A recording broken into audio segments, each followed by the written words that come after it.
Amrit form వీక్షకులకు నా నమస్కారాలు. అమృత్ ఫామ్లో నేచురల్ పద్ధతిలో వివిధ రకాలైన మామిడి పండ్లు పండిస్తున్నాం.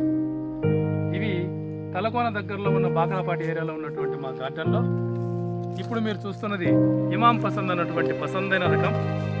వీటికన్నిటికీ కూడా మేము మ్యాంగో కవర్స్ కట్టాము. కవర్స్ కట్టడానికి కారణం ఏంటంటే నేచురల్ పద్ధతిలో క్రిమి కీటకాలు లేకన్నా స్ప్రేయింగ్స్ లేకన్నా ఈ పండ్లు అనేటివి కవర్స్ కట్టిన తర్వాత 45 రోజులు 50 రోజుల తర్వాత పక్వానికి వచ్చిన తర్వాత ఫామ్లో డైరెక్ట్గా కట్ చేసి నేరుగా ఆర్డర్ ఇచ్చిన వాళ్ళకు మీ ఇంటికి మేము సరఫరా చేయడం జరుగుతుంది. నేచురల్ పద్ధతిలోనే ఎలాంటి కెమికల్స్ లేకన్నా మీ ఇంటి దగ్గరే ఈ మాగిన తర్వాత మీరు ఈట్ చేయడానికి అవకాశం ఉంటుంది. మంచి అద్భుతమైన రుచితో మీరు అమృత్ మ్యాంగోస్ని ఆస్వాదించాలని చెప్పి కోరుకుంటూ మీ అందరికీ కూడా ధన్యవాదాలు.